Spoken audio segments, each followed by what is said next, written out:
Halo, Shalom. Kita ketemu lagi ya dalam Renungan Abba. Hari ini Kamis, tanggal 16 Juli 2026. Ada banyak cerita menarik dalam kitab Hosea ini. Jika kita ingin tahu lebih lanjut, kita harus membacanya sampai habis ya, teman-teman. Jadi, saya akan coba meringkas singkat aja beberapa hal penting di sini yang ketika saya membaca dan mendengar kisah ini ada beberapa hal menarik. Ada istilah-istilah yang menarik yang banyak sekali muncul dalam kitab ini, yaitu istilah Yehuda, Israel, Yakub, dan Efraim. Nah, Israel seperti kita ketahui itu adalah satu nama baru yang diberikan kepada Yakub telah bergumul dengan Tuhan. Tuhan memberikan nama baru, identitas yang baru. Ya, nama sekaligus identitas yang baru kepada Yakub. Kemudian dalam banyak cerita kita menemui dalam satu frasa tentang Israel dan Yehuda, penyebutan Israel dan Yehuda. Nah, dalam frasa tersebut kita akan jelas mengerti bahwa Israel yang dimaksud itu adalah merujuk kepada kerajaan Israel Utara yang terdiri dari 10 suku dengan ibu kotanya Samaria. Jadi kalau disebutkan Israel bagian utara, kadang-kadang juga menyebut Samaria, ini jelas Tuhan sedang merujuk kepada ke-10 suku ini. Kemudian ada istilah Yehuda.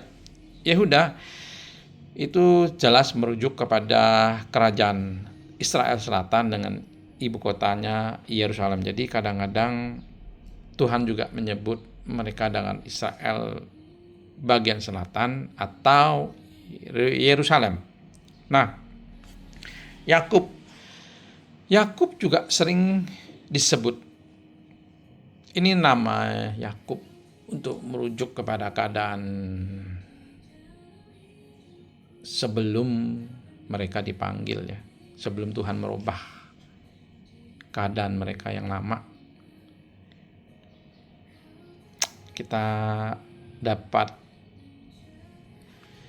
lebih jelas mengerti dalam kitab Kejadian. Nah, ada satu nama yang menarik perhatian saya, itu Efraim.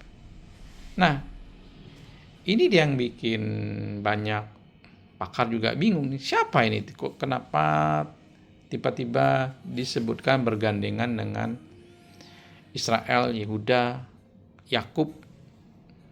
Nah, waktu lagi merenung tadi pagi, saya bertanya-tanya, siapa sih yang Tuhan maksud dengan Efraim ini? Tiba-tiba ada sesuatu yang muncul dalam hati saya. Itu keturunan Yusuf. Ya, saya percaya itu suara dari Roh Kudus ya.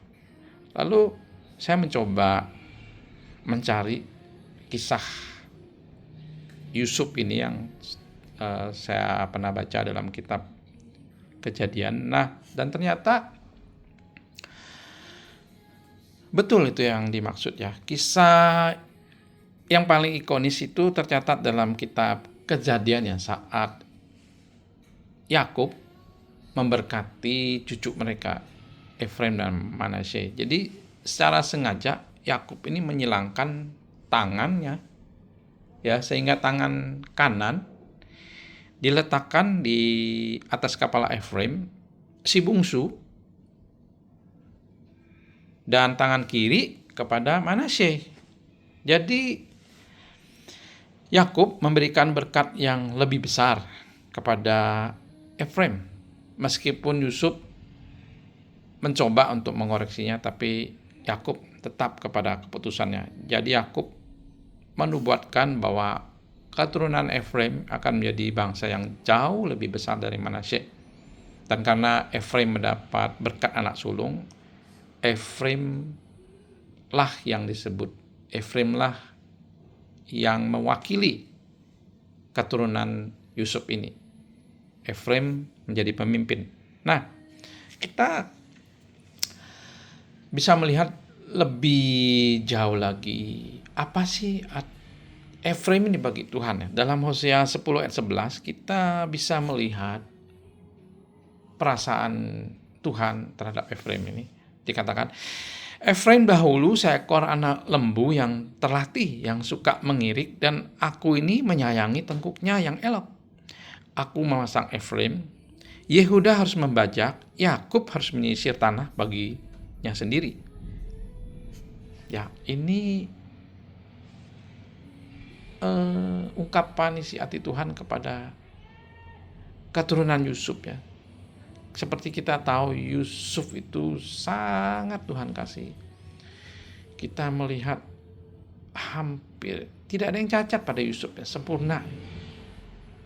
Sangat luar biasa kisah Yusuf ini dulu ya, menjadi penolong, penyelamat bagi seluruh dunia ya. Bagi keluarganya juga. Yusuf ini tidak membalas kejahatan yang telah diberikan. Jadi Yusuf ini gambaran sangat sempurna, luar biasa. Tapi dari akhir cerita kita bisa tahu selanjutnya bahwa keturunan Yusuf ini tidak seperti yang diharapkan. Jadi nama besar, nama baik Yusuf itu tercoreng oleh anak cucu cicit keturunannya. Nah, saya mencatat beberapa ayat penting dalam kitab Hosea ini mengenai si hati Tuhan. Kita baca di Hosea 4 ayat 6-nya. Umatku binasa karena tidak mengenal Allah. Karena engkaulah yang menolak pengenalan itu, maka aku menolak engkau menjadi imamku. Dan karena engkau melupakan pengajaran Allahmu, maka aku juga akan melupakan anak-anakmu. Ini satu ancaman Tuhan ya buat bangsa Israel waktu itu ya. Dalam Hosea 8 ayat 13 kita juga dikatakan begini. Mereka mencintai korban sembelihan, mereka mempersembahkan daging dan memakannya, tetapi Tuhan tidak berkenan kepada mereka. Sekarang Ia akan mengingat kesalahan mereka dan akan menghukum dosa mereka. Mereka harus kembali ke Mesir. Ngeri ya. Kembali kepada perbudakan. Ya, kita tahu waktu zaman ini ditulis, kelakuan bangsa Israel begitu menyakiti hati Tuhan. Mereka masih beribadah kepada Tuhan, mempersembahkan korban, tapi mereka juga beribadah kepada allah-allah lain, Baal, Asitoret, segala dewi kesuburan. Jadi mereka beribadah, percaya kepada Tuhan, tapi mereka juga memohon perlindungan kepada yang lain. Ini sangat menyakiti hati Tuhan. Teman-teman, saya pernah mengunjungi, seringnya saya temui mengunjungi tempat bisnis ataupun rumah teman yang lain. Saya melihat di situ ada patung gambar foto Yesus dan salib, dan ternyata di sebelah lainnya juga ada patung Dewi Kuan Im, Jilaihut, dan masih banyak sekali sesembahan. Jadi mereka ingin selamat dari Yesus, dapat keselamatan. Mereka juga ingin dapat rezeki dari Jilaihut. Mereka juga ingin dapat keberuntungan, perlindungan dari Kuan Im. Jadi kacau ya, seperti itulah kondisi bangsa Israel waktu itu.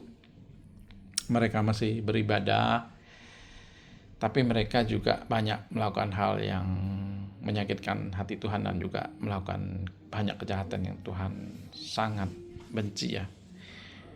Ya, ada satu ayat kunci mengenai isi hati Tuhan ini yang patut kita simak baik-baiknya. Dalam Hosea 6 ayat 6, Tuhan berkata, "Sebab aku menyukai kasih setia dan bukan korban sembelihan, dan menyukai pengenalan akan Allah lebih daripada korban bakaran." Kita mungkin masih ingat ya tentang cerita Raja Saul kan, dalam kitab 1 Samuel. Saul ini waktu dalam suatu pertempuran memenangi pertempuran dan banyak memperoleh rampasan, dia mengira ya Tuhan itu akan disenangkan oleh banyaknya pemberian atau persembahan. Nunggu Samuel yang tidak datang-datang karena tugas Samuel sebagai imam untuk mempersembahkan korban waktu itu. Dia tidak sabar, dia mengambil alih. Dia berpikir dengan dia akan menyenangkan hati Tuhan. Tetapi apa kata Tuhan ya? Dalam 1 Samuel 15:2, tetapi jawab Samuel, "Apakah Tuhan itu berkenan kepada korban bakaran dan korban sembelihan sama seperti kepada mendengarkan suara Tuhan? Sesungguhnya mendengarkan lebih baik daripada korban sembelihan, memperhatikan lebih baik daripada lemak domba-domba jantan." Teman-teman, ini satu peringatan yang keras buat kita semua, buat saya pribadi, untuk lebih mengutamakan mendengarkan Tuhan daripada saya melakukan banyak sekali aktivitas yang saya pikir ini menyenangkan hati Tuhan.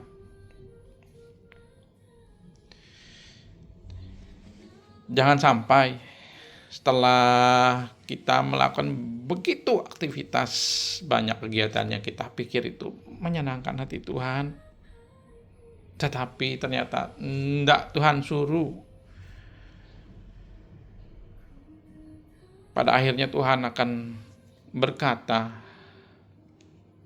"Aku tidak pernah mengenal kamu, nyala daripada aku, kamu sekalian pembuat kejahatan." Jadi kita ini seperti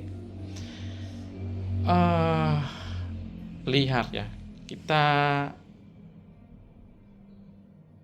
melakukan menurut hikmat kita sendiri, keinginan kita sendiri,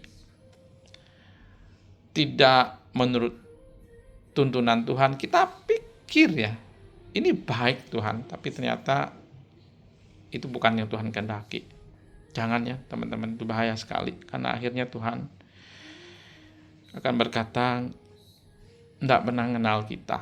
Kita diusir, kita dibilang membuat kejahatan.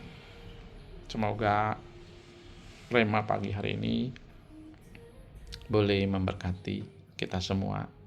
Shalom, selamat pagi, Tuhan memberkati. Haleluya, amin.